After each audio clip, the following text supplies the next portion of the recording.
உயிரோடு தமிழ் இணைந்திருக்கிறீர்கள். ILC தமிழ் உயிரோடு தமிழில் அன்பர்களே, அரசியல் களம் தாயகத்திலிருந்து தாயக உடவியலாளர் இரா மைதரன் இணைகின்றார். வணக்கம் இரா மைதரன். வணக்கம் தானே அன்பர்களுக்கும் நேர வணக்கம். உங்களுக்கும் வணக்கத்தை தெரிவித்துக் கொண்டு இரா மைதரன், தொடர்ச்சியாக அரசியல் கள நிகழ்ச்சியை நாங்கள் இன்று செம்மணி புதகுழி தொடர்பாக பார்ப்போம். பாரிய எலும்புக்கூடுகள் தொகுதிகளாக தோண்ட கண்டுபிடித்துக் கொண்டிருக்கிறார்கள். 200க்கு மேலே சென்று விட்டது என்று கூறுகிறார்கள். இப்பொழுது என்ன நிலைமை என்று கூறுவீர்களா? உண்மைதான். இன்றைய தினம் 2ஆம் தேதி செப்டம்பர் மாதம் 2ஆம் தேதி செவ்வாய்க்கிழமை. இன்றைய தினம் அகழ்வு நடவடிக்கையினுடைய நிறைவு பெற்ற போது மேலதிகமாக புதிதாக 4 எண்பு தொகுதிகள் அடையாளம் காணப்பட்டிருக்கின்றன. இதையடுத்து மொத்தமாக இதுவரை செம்மானி செந்துவாத்தி இந்துமையான பகுதியிலே இதுவரை அடையாளம் காணப்பட்ட மனித எண்பு தொகுதிகளுடைய எண்ணிக்கை என்பது 222ஆக உயர்வடைந்திருக்கின்றது. அதே நேரத்தில் 206 எண்பு தொகுதிகள் முழுமையாக அகழ்ந்தெடுக்கப்பட்டிருக்கின்றன. 222 எண்பு தொகுதிகளிலே 206 முழுமையாக அகழ்ந்தெடுக்கப்பட்டிருக்கின்றன. இப்போது பார்த்தீங்கன்னா கிட்டத்தட்ட 72 எலும்பு கூடுகள் இந்த 10 நாட்களிலே அடையாளம் காணப்பட்டிருக்கின்றது. அந்த இடைநிறுத்தப்பட்டதுக்கு பிற்பாடு 2ஆம் கட்ட அகழ்வு பணியுடைய 3வது கட்டம் இப்போது தொடங்கியதுக்கு பிற்பாடு தற்போது வரை நான் நினைக்கிறேன் 10 நாட்களிலே 72 எண்பு தொகுதிகள் அடையாளம் காணப்பட்டிருக்கின்றன. அதிலே இப்போ சில தினங்களுக்கு முன்னர் அடையாளம் காணப்பட்ட எண்பு தொகுதிகள் ஒரு குவியலாக அடையாளம் காணப்பட்டதோடு அந்த அருகாமையிலே வயது வேறுபாடுடன் பெரியவர்கள், சிறுவர்கள், குழந்தைகள் என ஒரு வயது வேறுபாடு காணக்கூடிய வகையிலே ஒரு பக்கத்திலே அந்த எண்பு தொகுதிகள் அடையாளம் காணப்பட்டிருக்கின்றன. அது ஒருவேளை ஒரே குடும்பத்தவர்களாக அந்த ஒருவருக்கொருவர் தொடர்புடையதாக இருக்கலாம் என்று சந்தேகிக்கப்பட்டு அது தொடர்பான விசாரணைகள் முன்னெடுக்கப்படுகின்ற போது, அதாவது அந்த அகழாய்வு தொடர்பான அந்த விடயங்களை மேலதிகமாக மேற்கொள்ளப்படுகின்ற போதுதான் அதுக்கு அவர்களுக்கு ஏதாவது தொடர்பு இருக்கின்றதா என்பதை உறுதிப்படுத்த முடியும். ஆனால் அந்த ஒழுங்குமுறையிலே ஒரு தாய், தந்தை, அவர்களுடைய பிள்ளைகள் என்ற அடிப்படையிலே ஒரே குடும்பமாக அவ்வாறு புதைக்கப்பட்டிருந்தால்தான் அவ்வாறான ஒரு நிலைமை காணப்படும். இல்லாட்டி வேறு நபர்களாக வேறு சந்தர்ப்பங்களை அங்கே புதைக்கப்பட்டிருந்தால் அது ஒரு ஒழுங்குமுறையற்றதாக இருக்கும். ஆகவே அந்த ஒரு சில எண்பு தொகுதிகள் அவ்வாறு காணப்பட்டதை அடுத்து ஒரு குடும்பத்தவர்களோ இல்லை ஏதோ ஒரு விதத்திலே அந்த அருகாமையில காணப்பட்ட எண்பு தொகுதிகளுக்கிடையே ஏதோ ஒரு தொடர்பு இருக்கலாம் என்று அங்கே அகழ்வு நடவடிக்கை அவதானித்தவர்களால் ஐயம் எழுப்பப்பட்டிருக்கின்றது. அது மாத்திரமல்லாமல் அன்றைய தினம் அந்த 2 எண்பு தொகுதிகள் ஒன்றோடு ஒன்று கட்டியணைத்தவாறு இருந்த எண்பு தொகுதிகள் அது அந்த உயிரோடு புதைக்கப்பட்டதற்கான ஒரு ஆதாரமாக அது இருக்கலாம் என்று கூட கருதப்படுகின்றன என்று சொன்னால், ஏற்கனவே நாங்கள் அன்றைய தினம் கூறியதை போன்று ஒருவர் ஒரு கொலை செய்யப்பட்டதுக்கு பிற்பாடு அவர்கள் சடலங்களாக அங்கே புதைக்கப்படுகின்ற போது அவ்வாறு கட்டியணைப்பதற்கான சாத்தியக்கூறல் இல்லை.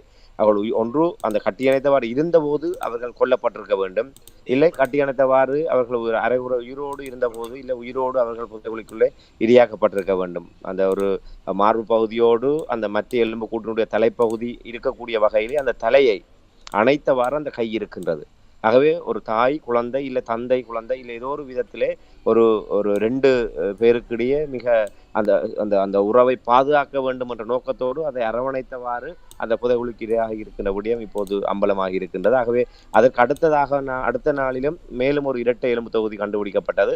அது இவ்வாறு அணைத்தவாறு இல்லாமல் ஒன்றன் மேல் ஒன்றாக அந்த எலும்பு தொகுதிகள் இருப்பது அடையாளம் காணப்பட்டிருக்கின்றன. ஆகவே ஒரு தொடர்ச்சியாக வருகின்ற அந்த தகவல்கள், அந்த மனித செம்மணி புதைகுழியிலே அகலப்படுகின்ற அந்த விடயங்கள் என்பது அங்கே எவ்வாறு எங்களுடைய உறவுகள் ஒரு மிருகத்தனமான முறையிலே அங்கே ஒரு படுகொலை செய்யப்பட்டிருக்கின்றார்கள், படுகொலை செய்யப்பட்ட அந்த புதைகுழிக்கு இரையாக்கப்பட்டிருக்கின்றார்கள், உயிரோடு புதைகுழிக்கு இரையாக்கப்பட்டிருக்கின்ற அந்த விடயங்கள் எல்லாம் தொடர்ச்சியாக வெளிப்படுத்தப்பட்டு வருகின்றது. இதற்கெல்லாம் ஒரு சரியான ஒரு நீதி பொறிமுறை உருவாக்கப்படுமா, நீதி கிடைக்குமா என்பதுதான் தினம் அந்த செம்மணி புதைகுழியிலிருந்து வெளிவருகின்ற அந்த செய்திகளினூடாக மக்களிடையே ஏற்படுகின்ற ஒரு ஆதங்கமாக இருக்கின்றது. அளவில்லாமல் தோண்ட வந்து கொண்டிருக்கின்றால் ராமேந்திரன், எந்த ஒரு காலகட்டத்திலும் இதை நிறுத்துவதற்கான வாய்ப்புகள் இருக்கா? இதுக்கு மேலே நாங்கள் போக முடியாது என்று நிறுத்துவதற்கான வாய்ப்புகள் இருக்கிறதா, அல்லது எல்லா உடலங்களையும் கண்டுபிடிக்கும் மட்டுக்கும் இந்த தோண்டுகின்ற பணி தொடரும் என்று நீங்கள் நம்புகிறீர்களா? பொறுத்துதான் பார்க்க வேண்டும். இதுவரை அரசாங்கம் ஒரு தன்னளவிலே முழுமையான ஒத்துழைப்புகளை வழங்கி கொண்டிருக்கின்றனர். அவர்கள் இந்த விடயம் கட்டாயம் தோண்டப்பட்டே அகலப்பட்டே ஆக வேண்டும். சர்வதேச கவனம் குவிமையப்படுத்தப்பட்டிருக்கின்றது. ஆகவே இந்த இடத்திலே ஒரு சின்னொரு தெரிந்தோ தெரியாமலோ சிறிய ஒரு தாமதம், ஒரு தொய்வு ஏற்படுமாக இருந்தால் அது அரசாங்கத்துக்கு எதிரான ஒரு தாக்கத்தை செலுத்தக்கூடிய விடயமாக அது மாறும். ஆகவே இயன்ற அளவு இந்த அரசாங்கம் இந்த விடயத்தை முன்கொண்டு செல்வதற்கு முயற்சி செய்வார்கள். ஏற்கனவே அந்த ஸ்கேன் இயந்திரம் ஒரு அதிதிறன் வாய்ந்த ஸ்கேன் இயந்திரத்தை பாதுகாப்பு அமைச்சு அனுமதி மறுத்து வருகின்றது. ஆகவே அந்த ஸ்கேன் இயந்திரம் கிடைக்கப்பெற வேண்டும்.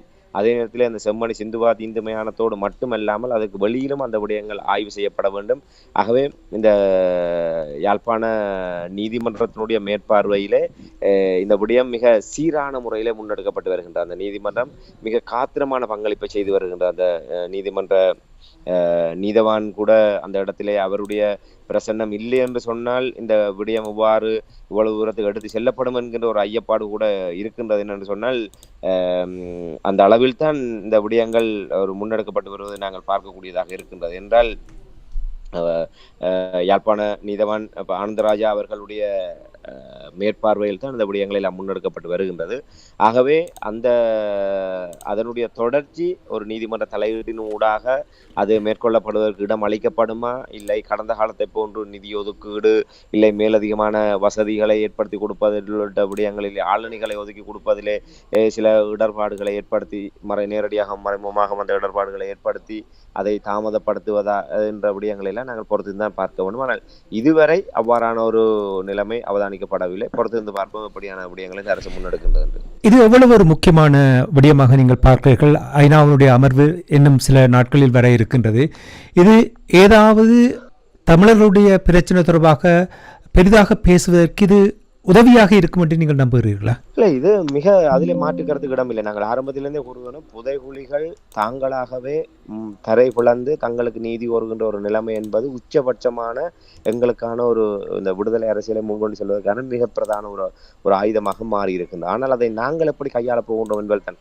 புதைகுழிகளுக்குள்ளே கொன்று குவிக்கப்பட்ட புதைக்கப்பட்ட எங்களுடைய உறவுகளால் இயற்கையின் துணை கொண்டு வெளிப்படுத்தான் முடியுமே தவிர அவர்களாக ஜெனீவா வரை சென்றோ இல்லை சர்வதேச மன்றங்களுக்கு சென்றோ நீதியை கூற முடியாது. அந்த கடப்பாட்டை நாங்கள்லாம் செய்ய வேண்டும். எங்களுடைய வாக்களால் தெரிவிக்கப்பட்ட பிரதிநிதிகள்லாம் செய்ய வேண்டும். புலம்பெயர் தேசத்தில் இருக்கிற எங்களுடைய உறவுகள்லாம் செய்ய வேண்டும். அண்மையிலே பிரித்தானியாவில் கூட ஒரு போராட்டம், செம்மணி புதைகுழிக்கு சர்வதேச நீதி வேண்டி ஒரு போராட்டம் முன்னெடுக்கப்பட்டது. 2008, 2009 ஆண்டு ஒட்டுமொத்த புலம்பெயர் தேசத்திலும் தமிழ் இளையோர்களுடைய பங்கு பெற்றுதலோடு ஒரு உணர்வுபூர்வமாக மிக காத்திரமான வீரியமான போராட்டம் முன்னெடுக்கப்பட்டதை போன்று சமகாலத்திலே இந்த செம்மணி விவகாரத்தை மையப்படுத்தி ஒரு போராட்டம் என்பது உடனடியாக சர்வதேச மயப்படுத்தப்பட வேண்டும். இல்லை என்று சொன்னால் அது நீர்த்து போகக்கூடிய ஒரு ஆபத்து இருக்கின்றது. இன்று 16 ஆண்டுகளாக முள்ளிவாய்க்காலிலே எங்களுக்கு கிடைத்த அந்த முள்ளிவாய்க்கால் அந்த இனப்படுகொலை, அந்த மக்கள் அந்த கூட்டுப்படுகொலை எங்களுக்கு ஏற்படுத்திய அந்த உயரிய இடத்தை நாங்கள் தவற விட்டு விட்டோம். எங்களுடைய அரசியல் சதிகள் காரணமாக நாங்கள் வாக்களித்து தெரிவு செய்தவர்களே மோசம் செய்ததும் துரோகம் செய்ததும் அவர்கள் கொலை செய்தவர்களுக்கும் எலும்புத்துறை தூக்கி போடுகின்ற எஜமானர்களுக்கும் விசுவாசமாக செயல்பட்டு இன்று எங்களுடைய இந்த ஒரு இக்கட்டான நிலைமையில கொண்டு நிறுத்தி இருக்கின்றார்கள். அந்த அஞ்சலோட்டத்தை, அந்த விடுதலை அரசியலுக்கான அஞ்சலோட்டத்தை இடையறந்து போகாமல் மீண்டும் அதை அந்த அந்த அணியா தீவமாக அதை கடத்துகின்ற ஒரு வாய்ப்பை எங்களுக்கு இந்த செம்மணி புதைகுழி எங்களுக்கு தந்திருக்கின்றது. ஆகவே இது மிக சிறந்த ஒரு சந்தர்ப்பம். ஆனால் இதை நாங்கள் வெண்ணை திரண்டு வருகின்ற போது தாலி உடைத்த கதையாகவோ இல்லை குரங்கின் கை பூமாலையாகவோ நாங்கள் இதை வீணடிக்க போகின்றோமா இல்லை என்பது எங்களுடைய செயல் தான் இருக்கின்றது. நிலமும் புலமும் தமிழகம் இணைந்த தமிழகத்தை பொறுத்தவரையிலே ஒரு காத்திரமான சில பங்களிப்புகள் இடம்பெற்று வருகின்றது. ஆனால் நாங்கள் தானாடாவிட்டால் தசையாடா என்று சொல்ல, நாங்கள் இந்த விடயத்திலே அதை சரியான ஒரு முன்னெடுப்புகளை செய்யாமல் தமிழகத்தில் அதுக்கான எதிர்வினை எதிர்பார்க்க முடியாது. தாயகத்திலும் புலம்பெயர் தேசத்திலும் ஒரு காத்திரமான முன்னெடுப்புகள் வீச்சு பெறுகின்ற சமயத்திலே தமிழகத்திலும் அதற்கான வகிபாகம் என்பது தானாக தோன்றுவதற்கான வாய்ப்புகள். ஆகவே நிலம் உடனடியாக துடித்தெழ வேண்டும். அரசியல் கடந்து அது அணையாத்தீவம் போராட்டம் ஒரு காத்திரமாக முன்னெடுக்கப்பட்டதை போன்று ஒரு தொடர் போராட்டங்கள் தமிழர் தாயகத்திலே முன்னெடுக்கப்பட வேண்டும். அதே நேரத்தில் புலம்பெயர் தேசத்திலே ஏற்படுகின்ற எழுச்சி தான் தாயகத்தில் கூட மீண்டும் அந்த ஒரு உணர்வலையை கொண்டு வரும். என்னால் நாங்கள் இங்கே இருக்கின்ற நிலைமைகள் உங்களுக்கு தெரியும். ஒரு இயல்பான ஒரு நல்லாட்சி காலத்துக்கு பின்னர் ஏற்பட்ட நிலைமைகள், இந்த புதிய ஆட்சி மாற்றம், பொருளாதார நெருக்கடி, வாழ்வியல் நெருக்கடி, அன்றாட பிரச்சனைகள், அத்தியாவசிய பிரச்சனைகள் என்று பல்வேறு பிரச்சனைகள் முகம் கொடுத்து கொண்டிருக்கின்ற நேரத்திலே இப்படியான விடயங்களிலே நாங்கள் ஏதாவது ஒரு தீப்பந்தத்தை பற்ற வைக்கின்ற போதுதான் அது காட்டுத்தீயாக பரவக்கூடிய வாய்ப்பு இருக்கின்றது. தானாக அந்த காட்டுத்தீ உருவாகக்கூடிய வாய்ப்புகள் இல்லை. ஒன்று இங்கே அப்படியான ஒரு முகழக்கூடிய தன்மைகள் இல்லை.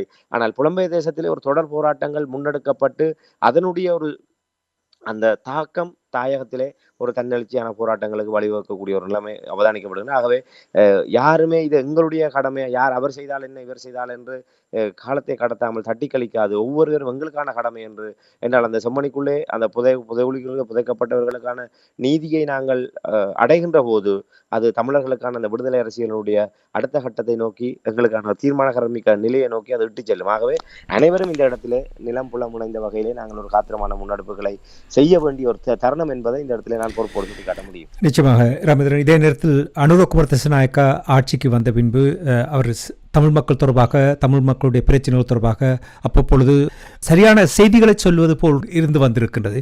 உங்களுக்கு தெரியும், செம்மணி தொடர்பாக கூட அவர் கூறியிருக்கின்றார், நிச்சயமாக செம்மணிக்கு நீதி கிடைக்கும் என்று கூறியிருந்தார். 2 நாட்கள் யாழ்ப்பாணத்துக்கு பயணத்தை மேற்கொண்டிருந்தார். பலராலும் எதிர்பார்க்கப்பட்ட அனுரகுமார் திசாநாயக்காவுடைய பயணம் யாழ்ப்பாணத்துக்கு வரும்பொழுது செம்மணிக்கும் சென்று பார்வையிடுவார் என்ற அந்த எதிர்பார்ப்பை அவர் ஏற்படுத்தியிருந்தார்.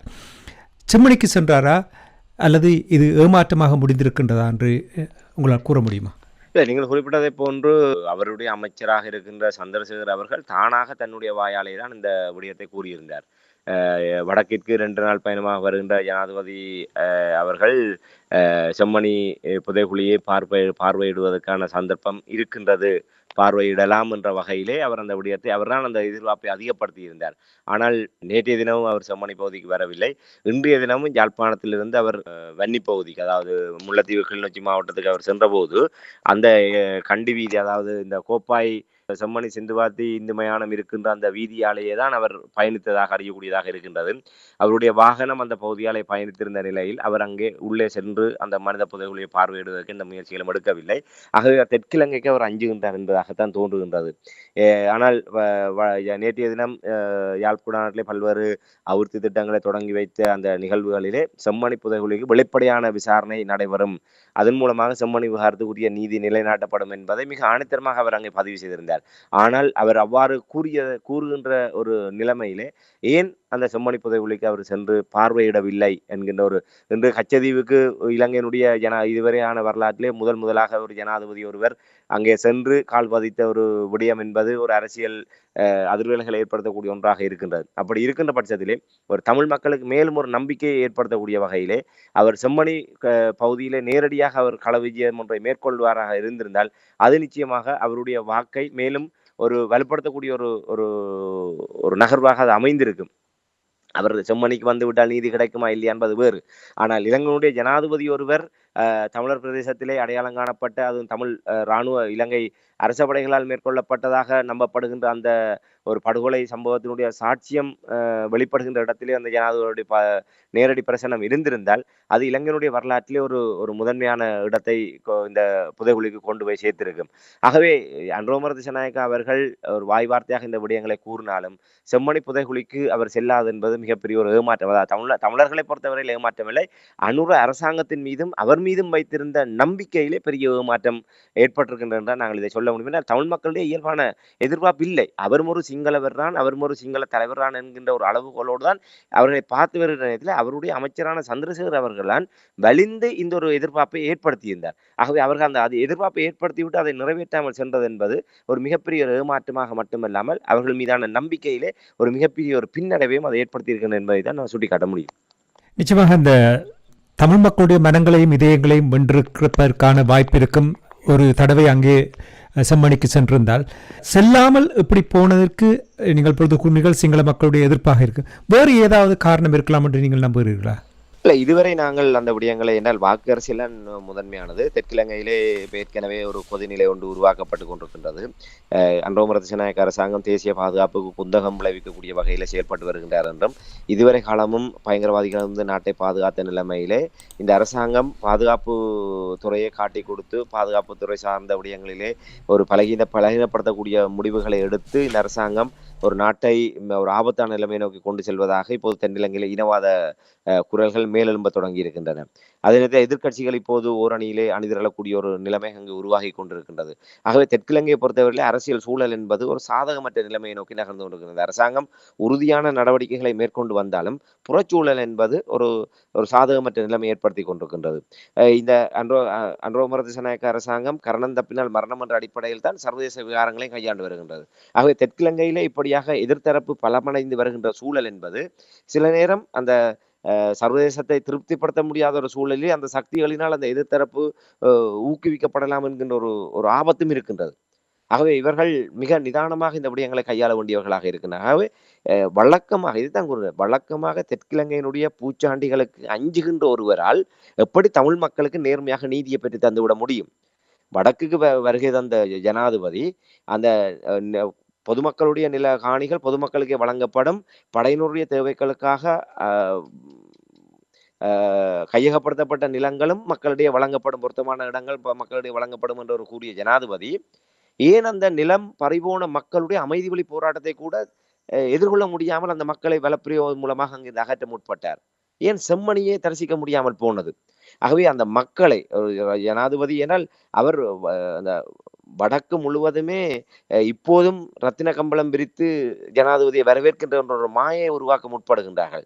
ஆகவே அந்த மாயக்குள்ளாக இந்த மக்களுடைய அமைதி வழியான போராட்டங்களும் செம்மணியும் மண்டதீவு புதகுலிகளும் அவருக்கு ஒரு மிகப்பெரிய ஒரு நெருடல்களை ஏற்படுத்தக்கூடிய விடயமாகத்தான் அவர்கள் பார்க்கின்றார்கள். ஆகவே ஆரம்பத்திலேயே நீங்கள் இவ்வாறு தெற்கிலங்கையினுடைய இனவாத பூச்சாண்டிகளுக்கு நீங்கள் அஞ்சுகின்றீர்கள் என்று சொன்னால் இதை எவ்வாறு நீங்கள் விசாரணையை முன்னெடுப்பு? ஒரு இராணுவத்தை இந்த செம்மணி விவகாரத்திலே சோமரத்ன ராஜபக்சவை இந்த விவகாரத்தோடு சம்பந்தப்படுத்தி மீண்டும் இந்த விசாரணை உயிர்ப்பிக்க முடியுமா? இல்லை, அவர் சொல்லுகின்ற இராணுவத்திலே உயரதிகாரியாக இருந்து இந்த விடயங்களுக்கு எல்லாம் பொறுப்பானவர் என்று அவர் பேர் குறிப்பிட்டு சொல்கின்றார். அந்த ஒரு உயரதிகாரிகள் உங்களால் நீதி முன்னால் கொண்டு வந்து விசாரணை நடத்த முடியுமா? அந்த ஒரு நடவடிக்கையை நீங்கள் எடுக்கின்ற போது இப்போது அஞ்சுகின்ற தெற்கிலங்கை இனவாத சக்திகள் மேலும் விஸ்வரூபம் எடுத்து ஆடாது என்றதுக்கு என்ன உத்தரவாதம் இருக்கின்றது?